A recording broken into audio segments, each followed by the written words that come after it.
नित्यादयानंद स्वरूपिणे भूमने सदाधार दयाम्बुधाम्ने। बोलिया कंद भगवान की दयालु सद्गुरुदेव महाराज की। सीताराम सीताराम सीताराम सीताराम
श्री हनुमान जी महाराज की। दयालु सद्गुरुदेव महाराज की। परम प्यारे सत्संगी गुरुमुख मेरे बंधुओं तथा बच्चियों माताओं,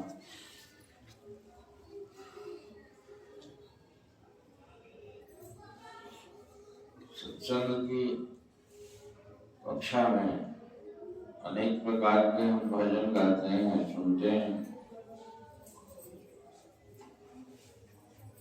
किंतु मन साहेब तो ऐसा है कि वह अपने ऊपर निर्णय नहीं लेता। और फिर संजोग ऐसा है, यहाँ आके भी कोई जरूरी नहीं कि हमें सत्संग मिल ही जाए।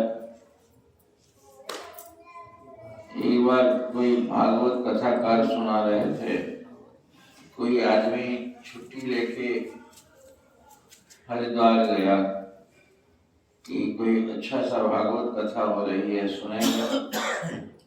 तो पहले दिन जैसे कथा के प्रोसेसन निकलता है धूमधाम से, तो क्या क्या करते हैं, तो सर्वप्रथम गंगा स्नान करके कथा में जाने के लिए गया। तो गंगा में डुबकी लगाते ही उसके कान में पानी भर गया, दोनों कानों में।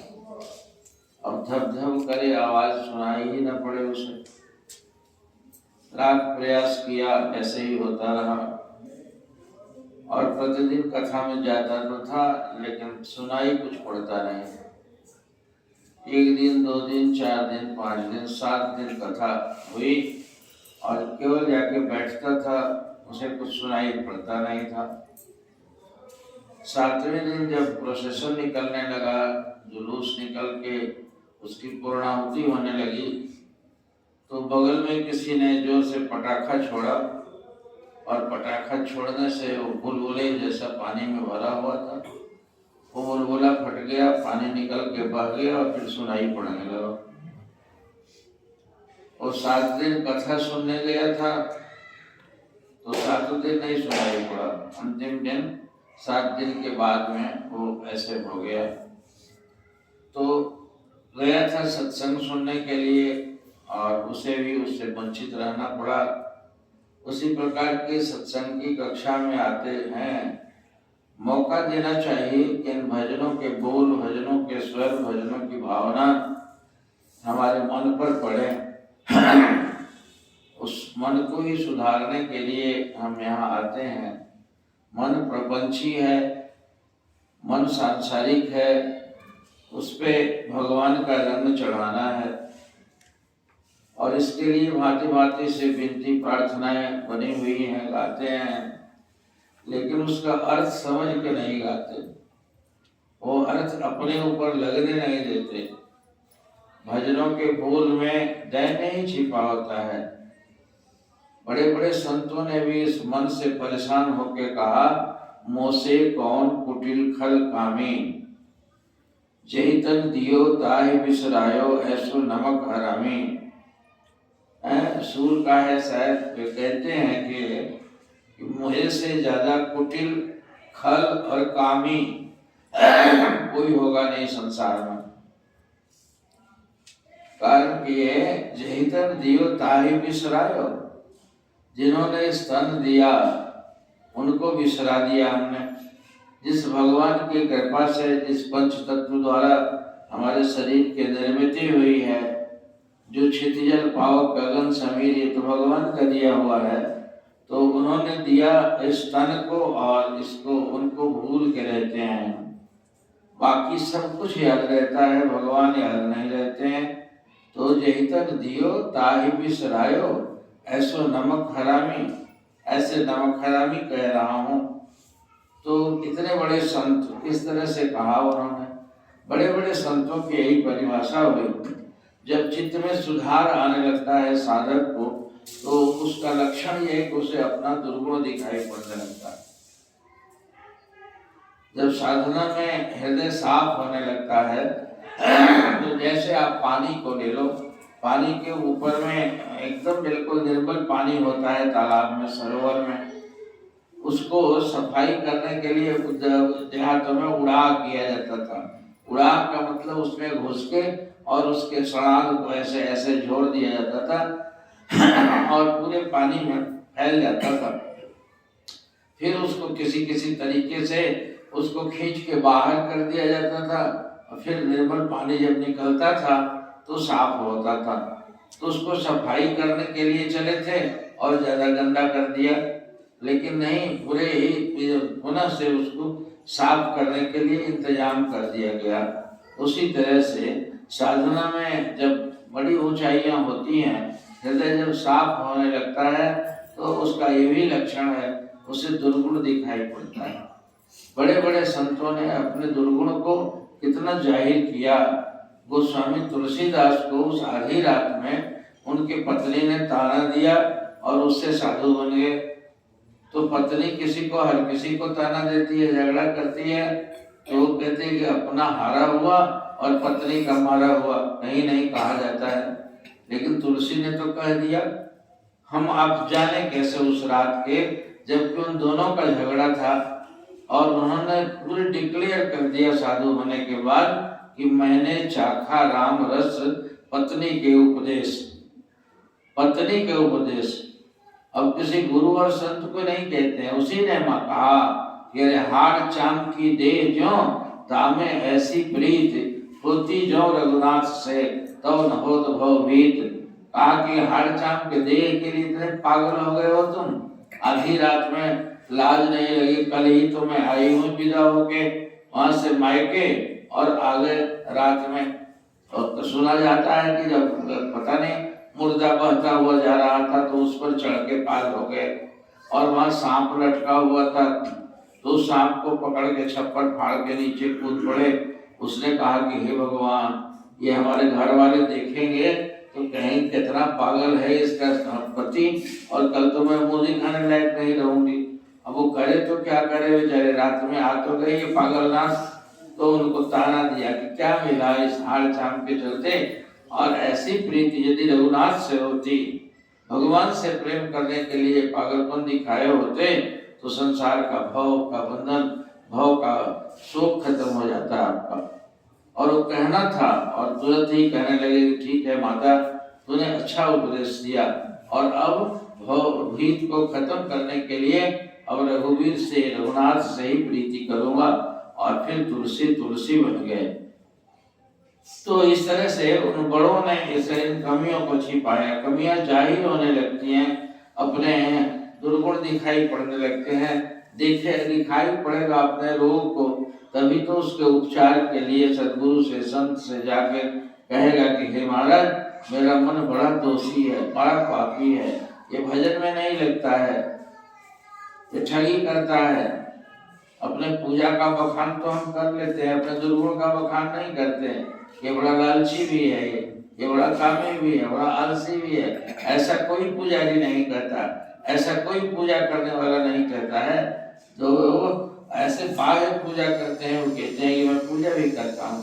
कई लोगों से बात करूं तो कि कितने बजे आपको आम मिलेगा, हमको तो 10 बज जाता है पूजा करते करते ना। अब बताओ, सुबह से 10 बजे तक से तुम पूजा ही करते रहते हो। पूजा करने की बात जरूर कहेगा वो, और खाते भी हो, दूसरा भी काम करते हो, उसको नहीं कहता, लेकिन पूजा वाली बात जरूर कहेगा, कारण को दिखाना है कि हम बड़े पुजारी हैं ये। तो इस तरह से जो पूजा करने वाले तो कहते हैं कि जिन्हों को इश्क सादिक है वो कब फरियाद करते हैं, लबों पे मुहरे खामोशी और दिलों में याद करते हैं। जिन्हों को इश्क है, भगवान से प्रेम है, वो फरियाद कब करेंगे, बोलेंगे नहीं, अपने गुणगान को नहीं सुनाएंगे कि मैं ये करता हूँ, मैं ये करता हूँ, मैं करता हूँ, है मैं आलस करता हूँ, मैं लोभी हूँ, मैं कामी हूँ, मैं क्रोधी भी हूँ, मैं ये नहीं करता, मैं पूजा करता हूँ, मैं पुजारी हूँ, ये जरूर कहेगा। ये भगवान भी हंसते हैं, कितना पूजा करते हो यार, जिसका ढोल पीटते चलते हो। तो इस तरह से ये कहते हैं कि जिनको सचमुच इश्क है वे ऐसा करते हैं कि लबों पे मुहरे खामोशी, खामोशी कहते हैं चुप्पी का मुहर लगा के मुहर पर, और दिल में याद करते हैं भगवान को। मैं तो अपने प्रियतम से प्रेम करने का तरीका मैं जानता हूँ कि मैं उनको कैसा प्यार करता हूँ, मैं कैसे याद करता हूँ। मन तो ऐसा भूत है ये, यदि आप भजन करने के लिए बैठो, आज सवेरे प्रवचन चल रहा था, उसमें तो बोलने का मौका दिया गया था, तो उसमें मैंने कहा था कि मन को यदि चाहोगे जबरदस्ती रोकने को नहीं, बिल्कुल पुचकार के, सिखला के, किसी तरीके से ध्यान में लगाओ, नियोजित करो। सदगुरु की आज्ञा से मंत्र उपदेश जो मिला है वो ऐसे होगा नहीं, केवल आसन धर के पकड़ के बैठने की आदत डालो, और बैठोगे तो शरीर से, इंद्रियों से बाहर मन जाएगा कहाँ।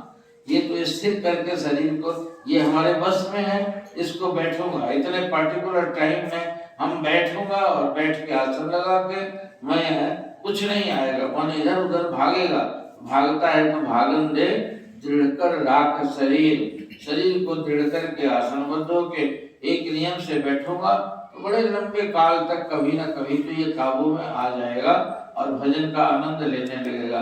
लेकिन प्रयास करना होगा, उसके लिए नियमतः बैठना होगा। तो हमने नाम लिखा के प्रेस्क्रिप्शन ले लिया है, केवल प्रिस्क्राइब कर दिया डॉक्टर ने, जो मंत्र दीक्षा मिली है वह मंत्र है, दवा है, औषध है हमारे मन को ठीक करने के लिए, और वह मिल गया है, लेकिन खाते नहीं है। यदि खाते भी है तो बद परहेजी करते हैं। बद परहेजी क्या, ये सदगुरु वैद्य वचन विश्वासा, संयम यह न विषय की आशा, विषयों की आशा नहीं, खाने की और पहनने की बड़ा ही शौक बहुत, और भजन करने के लिए कोई उपदेश सुन लो उसके लिए चाव नहीं है। मुझे अच्छा खाना मिल गया, मैं अच्छा पहनने को कोई चीज मिल गया, उसके लिए तो बड़ी खुशी हो गई। कोई अच्छा शब्द सुनाई पड़ा, अच्छा उपदेश की बात सुनाई पड़ी, उसको नहीं याद है, और उसके लिए संग्रह करने की वृत्ति नहीं है। मन मतलब कि मन प्रपंची है, बाहरी है, ढोंगी है, और क्या होता है।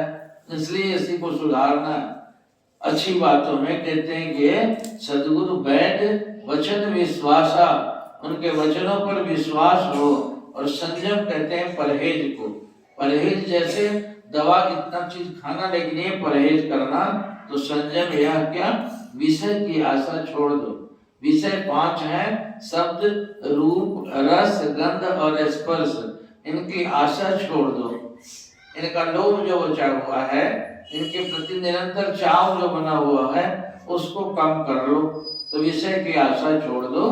कहते हैं कि यही विधि भले ही सुरोग नसाई, नाही तो कोट यतन नहीं जाए। इस तरीके से यदि रोग नष्ट हो जाए तो ठीक है, नहीं तो दूसरा और कोई तरीका नहीं। अब बताओ, सदगुरु रूपी वैद्य के द्वारा उपचार बता के ही हमारे मन का रोग दूर हो सकता है, वरना और अपने मन से हम कुछ भी कर लेंगे उससे मन हमारा दुरुस्त नहीं होगा, और बल्कि साइड से कोई ना कोई रास्ता निकाल लेगा और वो बस वंचित हो जाएगा। बंदर को पकड़ के मारने की कोशिश करो यदि, तो वैसे बांध भी दो, इतना चंचल होता है, एक डंडा गिरने नहीं देगा, इधर मारोगे तो उधर उछलेगा, उधर मारोगे तो उधर उछलेगा। वही बंदर का सा स्वभाव है मन का। हाँ, उस महात्मा की बात कहते हैं कि उन्होंने दीक्षा लेने के लिए अपने चेले को कहा कि ठीक है, कल आना तैयार होकर, तुम्हें मंत्र दीक्षा दूंगा मैं, एक शर्त के साथ कि खाने के वक्त में बंदर की याद मत करना। अब उसने कहा खाना के वक्त में बंदर की क्या जरूरत है, नहीं याद करेंगे।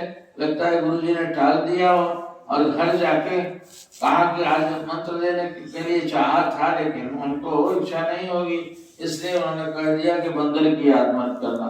अच्छा, तुम लोगों को बता देता हूँ भाई, खाना खाने जब बैठे तो बंदर की याद कोई मत कराना।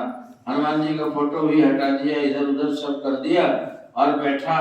जब कौर सामने लेने को हुआ तो कहा कि ठीक है, इतने लोग हो ना, कोई भी बंदर की याद मत कराना, ठीक है, तुम्हें मत कराना, तुम्हें मत कराना। और खाने जब लगे तो बंदर ही याद आने लगा, बंदर ही याद आने लगा। और अंत में रख दिया कौर, फिर सोचा कि अब नहीं याद करूंगा, लेकिन जैसे खाने लगे फिर बंदर याद आया। रात के खाने में भी, सवेरे के खाने में भी जाके गुरुजी से कहा कि महाराज ये तो बंदर बंदर ही याद रहा, इसके पहले कभी नहीं था, लेकिन आज आपने कह दिया इसलिए याद आने लगा। आप ध्यान करने बैठते हो, थोड़ी देर पूजा करते वक्त में बाहर की पूजा मुंह खोल के आंख खोल के करने के बजाय थोड़ी अंदर की पूजा भी किया करो।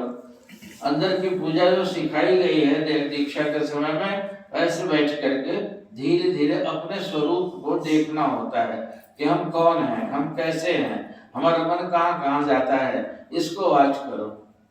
जैसे एकदम एक गड़ेरिया भेड़ों के पीछे पीछे दिन भर लगा रहता है और देखता है जिधर जिधर जाती है उनसे भगाता है, उसी प्रकार बैठ करके स्वस्थ मन से केवल मन की गति को देखना होता है, ये जाता कहाँ है, इसे स्थिर करो। इधर जाए तो इधर जाए तो इधर जाए तो इधर जाए तो इसको नियोजन करना, नियोजित करके उस सांस की प्रक्रिया पर जो मंत्र जाप बताया जाता है मानस जप को, और उसमें लगा देना होता है। थोड़ी देर शून्य कर देना, मन को बाह्य बातों से बहुत बात जानने के बजाय बस केवल अपने आप को देखने लग जाए। हम धीरे धीरे तक देवत्व आने लगेगा, भीतर से वो राज प्रकट होने लगा, हमारी बुद्धि और विवेक जागृत होने लगेगी। यह फर्क पड़ने लगेगा, आपके चेहरे से पता चलेगा कि आप अभ्यासी हो, मन को रोकने का अभ्यास करते हो।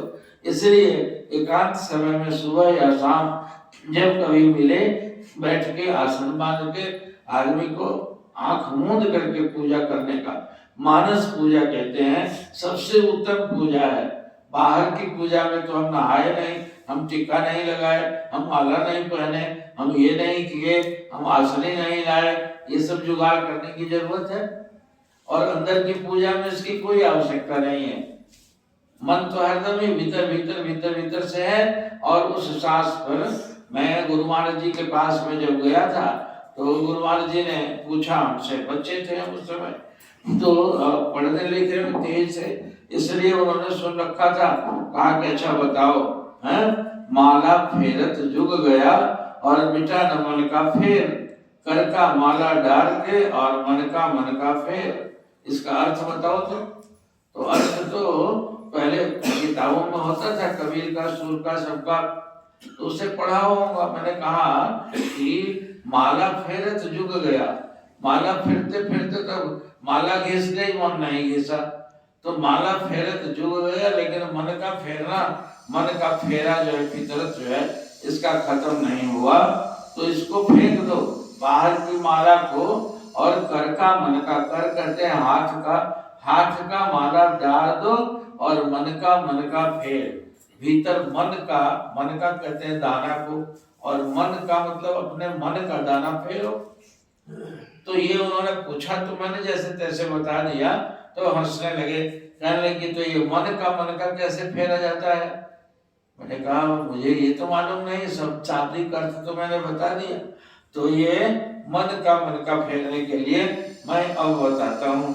तो उन्होंने दीक्षा का मंत्र दिया कि सांस ऊपर जाए और नीचे जाए, सांस के साथ में अपनी सुरती को ऊपर चढ़ाओ और फिर नीचे बैठाओ, ऊपर ले जाओ नीचे बैठाओ, ऊपर नीचे ऊपर नीचे ऊपर। उन्होंने एक भूत की कहानी कही, एक माला में एक मेला में भूत बिकने को आया और भूत की क्या शर्त थी कि भाई हम काम करेंगे तुम्हारे घर का, सब कुछ काम जो कहोगे करेंगे, लेकिन हमको काम देते रहना होगा, हम खाली नहीं बैठ सकते। यदि हमको काम नहीं दोगे तो हम मालिक को ही खा जाएंगे। अब इस डर के मारे कौन काम के चलते चाहे अपने खाने के लिए कोई नहीं, दिन भर बिका नहीं, शाम हो गई और वो ऐसे ताकता रहा। कोई भी सुनते ही सब डर जाए कि अभी ये कहता है कि काम नहीं दोगे तो खा जाऊंगा मैं तुम्हें को। तो राजा को खबर लगी, राजा हंसने लगे कि तो बड़ा अच्छा बात हुआ कि ये है काम को, हमारे पास राज्य में क्या कमी है, मैं तो राजा हूँ, 1000 काम है, मैं काम लगाए रखूंगा, काम लगाए रखूंगा। तो भूत को ये नहीं समझे कि कितनी गुनी शक्ति से वो काम कर सकता है। तो राजा के घर में गया, कहा कि चलिए चलता हूँ श्रीमान जी, बोलिए काम क्या करूं। उन्होंने कहा जा 50 बीघे में धान लगा हुआ है, काटो। और एक ही दफा गया और बिल्कुल सारा ही, और भूत ही ठहरा, उठा के ले आके रख दिया, कहा कि कट गया, बताओ। कहा कि उसको एकदम जोत दो, बस क्षण भर में जोत के आ गया। कहा कि ये कर दो, फिर काम मांगो, किए आ गया। अब यदि अभी गया ही था तब तक से राजा कोई काम अब करने लगे, ब्रश करना है, ये करना है, नहाना है, तब तक आके हाजिर कि काम पहले अपना रोको, मुझे काम बताओ ना खा जाऊंगा मैं। अब उन्होंने कहा अच्छा ये कर दो, अच्छा ये कर दो, अच्छा ये कर दो, मेरा बेटा वहां पढ़ता है चेन्नई में, जाके देखो कि उसका क्या हाल चाल है। बस भूत उड़ के गया और आके कहा कि आपको लड़का इस तरह के लुंगी पहन के खड़ा होकर ब्रश कर रहा था, ठीक ठाक है, देखने में ठीक लगा, अब बताइए दूसरा काम क्या करूं। कहा कि ये कर दो, ये कर दो। और जैसे ही बस सोने को हुए, कहे कि बस काम बताओ तब सो, और अभी बस लेटे ही थे तब तक दूसरा काम बताओ, बस सो, नहीं तो खा जाऊंगा मैं। राज 2 दिन 4 दिन 5 दिन तक खाना हराम, सोना हराम, किसी और से बात करने के पहले ही हाजिर हो जाए, काम बताओ वरना खा जाऊंगा मैं। और काम देते देते 2 दिन 4 दिन में तो राजा जी सूख गए बिल्कुल, अब खाने ही ना दे, खाते वक्त भी कहेगी काम बताओ तब पहले खाना। तो इस तरह से जब राजा बिल्कुल दुर्बल हो गए, हाहाकार मच गया, घर वालों को भी बात भी नहीं कर पाए, पत्नी आई है, बेटा सामने खड़ा हुआ, कहा कि काम बताओ तब उससे बात करो वरना खा जाऊंगा मैं। अब राजा बेचारे परेशान होके ऐसे चेहरा उतर गया, हल्ला मच गया कि राजा को तो भूत लग गया है, जैसे किसी को भूत लग जाता है, इसको तो भूत लग गया है। अब उनके गुरुजी बेचारे सद्भावना के मारे गए देखने के लिए, देखता हूँ कैसा भूत है। अब गुरुजी गए, उनको प्रणाम किया, तब तक आगे कहा कि काम बताइए तो उनसे बात कीजिए। उसने कहा, बाबा ने कहा कि कोई बात नहीं है, तुम परेशान मत हो, मैं भूत झाड़ देता हूँ। साधु थे ना वो, उन्होंने कहा कि इस भूत का नशा उतार दूंगा मैं। अब आता है तो कहो कि 3-4 दिन में काम तो सब खत्म हो चुका है, अभी हमारे गुरुजी हैं, अब इनका कहना मानना, ये जो कहेंगे वो करना तुम, और थोड़े दिन के लिए मैं इनको हवाले करता हूँ। कहा कि अच्छा बाबा जी, अब आप आगे बीच में पढ़ने के लिए हमारे इनके, तो अब आप काम बताइए। ये राजा का तो काम इतना था, तब तो परेशान था, बाबा जी को क्या काम है भाई, बहुत हुआ तो एक कमंडल पानी ला दो, बहुत हुआ तो अपने कुटिया में झाड़ू लगा दो, मैं आप कितना काम दे पाएंगे। तो बाबा जी से काम मांगने लगा।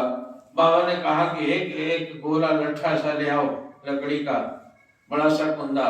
वो गया, पेड़ उखाड़ा और ले आकर खड़ा कर दिया। कहा कि अब क्या करूं। कहा कि इसको गाड़ दो। कहा कि गाड़ दे, तो मारा और गाड़ दिया। कहा कि इसको चढ़ो उतरो। कहा कि ये कौन सा काम है। कहा कि काम ही है ना, अभी सोचूंगा काम, इसको चढ़ो उतरो, चढ़ो उतरो, चढ़ो उतरो।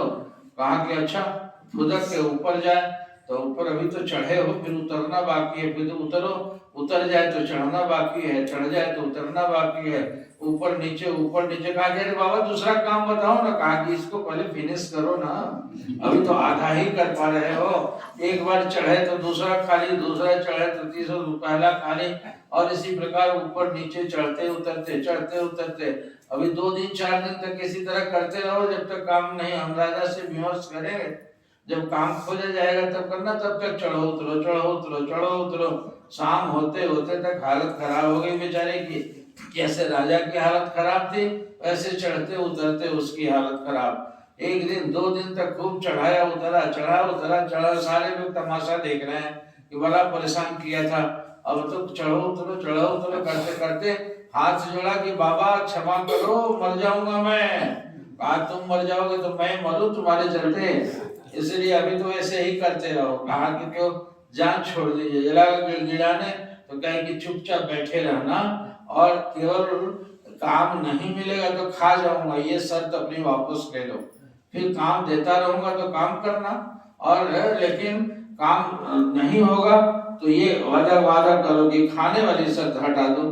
बाकी चलो हटा लिया, मेरी जान छुट्टी, आगे आराम से बैठो वहां पर, और जब काम होगा तो करूंगा। तो भूत था, काम तो 100 आदमी का काम अकेले करता था। इतना बढ़िया नौकर मिले तो फर्क इसको खुशी नहीं होगी। केवल शर्त तो इतनी थी कि तुम्हें खा जाऊंगा, और खा जाने वाली शर्त गुरुजी ने उसका ठीक करवा दिया। तो महाराज इस कहानी को सुनाए थे, सुना के कहने लगे कि तेरा मन भूत है, तुम्हें सोते में भी परेशान करता है, सपना दिखाता है, ये जब भी तुम्हें चैन से नहीं रहने देता और खाली रहने नहीं देता है। खाली रहोगे तो खा जाऊंगा तुम्हें अशांत रखता है। हर किसी के चेहरे पर हवाइयां उड़ी हुई हैं, हर आदमी परेशान है, अपने अपने मन की फितरत ही तो है। झगड़ा मन करवाता है, प्रेम मन करता है, इधर ये करता है उधर ये, सब तो यही मन करवाता है हमें, घुमा कर नचा के। तो इसको दुरुस्त करने के लिए गुरुजी के हवाले कर दो। जैसे उस राजा ने हवाले कर दिया, और वे इसका जतन बता देंगे। उनके हवाले किया तो उन्होंने मंत्र बताया हमको, और वहीं पर सांस पर ऊपर चढ़ाओ नीचे उतारो, सांस पर चढ़ाओ उतारो। इसको अब बेचारे चिल्लाना शुरू किया उस भूत जैसा। तो इन्होंने कहा कि ठीक है, चढ़ना उतरना करके एकदम शांत बैठे रहो। शांत हो जाओगे, बैठोगे तो कहते हैं कि ये मन जो है यदि इस तरह से सुधर जाए तो हम देवता हैं।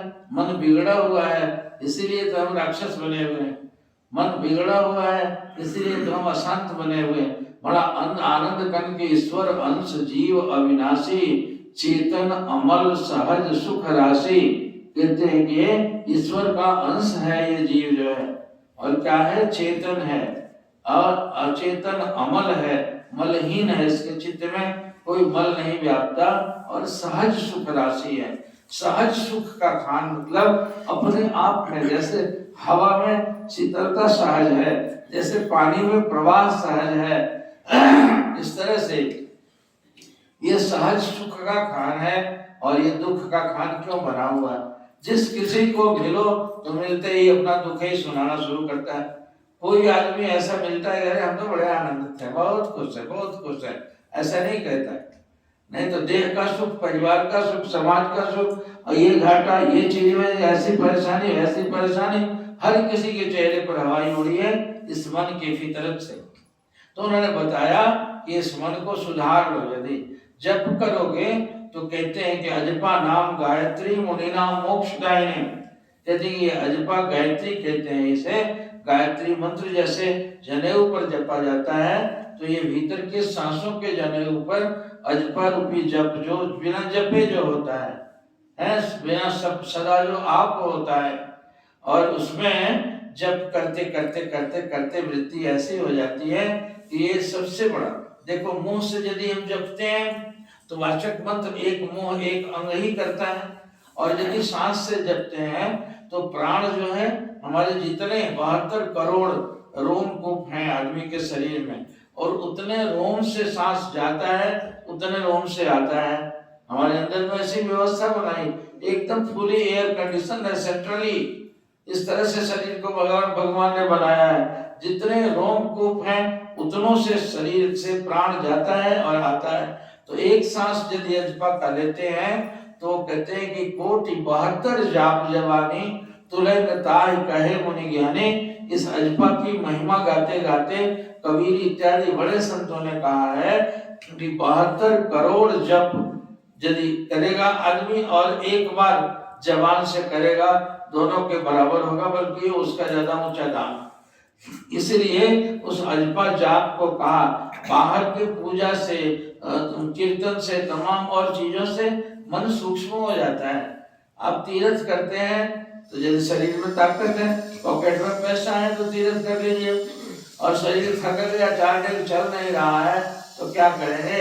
अरे मन चंगा तो कठौती में गंगा, कहाँ गंगा के लिए हरिद्वार जाए, कठौत में ही गंगा दिखने लगता। क्या हुआ? वहां दौड़ना खत्म हुआ, वहां से सिकोड़ के यहाँ आए। मंदिरों को देखो, इतना सा नीचे में धरातल में उसका आयतन इतना बड़ा होता है, और ऊपर जाते जाते जाते जाते जाते जाते तक सूक्ष्म हो जाता है। उसी प्रकार हमारे पूजा के प्रकार को, जैसे लड़के पढ़ने जाते हैं तो 10th के लड़कों को देखो, 9th के लड़कों को देखो, तो पूरा उसके चलने भर बस्ता होता है पीठ पर, और उसको गणित भी पढ़ाते हैं, फिजिक्स भी, केमिस्ट्री भी, जियोग्राफी भी, सोशल साइंस भी, सब चीज पढ़ाते हैं। और उसके बाद मैट्रिक पास करता है, इंटर में जाता है, तो साइंस लोगों की, आर्ट्स लोग हैं, अब उसमें थोड़े शॉर्ट हो जाता है, कम हो जाता है। ग्रेजुएशन में जाकर 3 सब्जेक्ट होता है, और पता नहीं कितना हो गया है। और ग्रेजुएशन के बाद और आगे बढ़ता है तो एमए में जाके 1 सब्जेक्ट हो जाता है, और 1 सब्जेक्ट में एमए कर जाता है तो पीएचडी करने के लिए एक टॉपिक होता है उसी का, और उस पर रिसर्च करता है तो उसको डॉक्टरेट मिलता है। इतनी किताब लेके शुरू हुआ और ऊपर जाते जाते एक हो गया। उसी तरह से हमारे पूजा के विधान को जो महापुरुषों ने हमारे ऊपर लादा है, तीर्थ करो, ये करो, वो करो, ऐसा दान दो, एकादशी करो तो द्वादशी करो, क्या क्या चीज कितना कितना बताया गया है। लेकिन उस सबको करते करते करते करते मन को पतला करने का जुगाड़ किया गया, और मन पतला करते करते हम घर में बैठे हैं। अब तो नहा के नहीं कर सकते हम, 4 बजे स्नान करके करें, अब अंग तो दर्द कर रहा है, कहाँ से स्नान करेंगे? तो स्नान करेंगे, ये फूल लाएंगे, पत्ती लाएंगे, चंदन लगाएंगे, आरती घिसेंगे, ये सब कुछ छूट जाएगा किसी न किसी दिन, और वो आके एक सांस पर टिक जाएगा। मृत्यु के वक्त हम आरती करके और टीका लगा के बहुत साफ धोती पहन के तो हम मरेंगे नहीं, उस समय तो ये सब छूटा हुआ रहेगा। तो उस समय क्या बचेगा? साथ में केवल प्राण बचेगा, और उस प्राण पर जो गुरु का नाम लेगा, वो गुरु मंत्र का जप करेगा, उस प्राणों पर करते करते करते करते जैसे बंदूक के ऊपर गोली होती है, निशाने पर पहुंचती है, वैसे ही उस अजपा गायत्री का जप करते करते प्राण निकलेगा।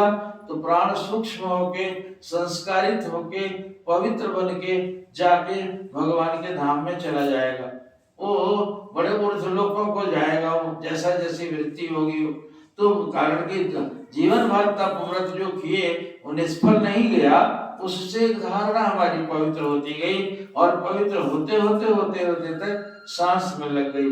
गुरु ने सब कुछ कर कराने के बाद में एक सांस पकड़ा दिया, और उस मंत्र को जपने के लिए कहा गया। और मंत्र जपे कैसे? तो ये साधन भजन करने के लिए एक समय बना ले अपने जीवन 24 घंटे में, और एक समय में एक आसन पर बैठ जा, जो आसन सूक्ष्म हो, वहाँ कोई हल्ला गुल्ला नहीं हो, और वैसे आसन में थोड़ी देर बैठे रहें। मन यदि भागता भी है तो उसको भागने दे, और बैठ के देखते रहे देखते रहे देखते रहे। धीरे धीरे तक वो संकोची स्वभाव का है। चोर तभी तक आपके घर में घुस के लूट मचाता है जब तक आप सोए हुए हैं। सोए हुए हैं तो मनमानी घूमेगा, सेंध लगा के घस में घुस चुका है। लेकिन आप कहीं जाग के आंखों से उसकी हर चीज को देख रहे हैं। अब वहां वो सामान ले रहा है, अब वहां सामान ले रहा है। जैसे आप देखना शुरू करेंगे वैसे ही अब उसकी चाल खत्म हो जाएगी, वो भागने की तैयारी में होगा, या जहां होगा वहीं चिपक जाएगा दीवार से, वो इंतजार करेगा कि फिर सोए तब लूटूं मैं। इसलिए जगते ही आपका मन शांत हो जाएगा।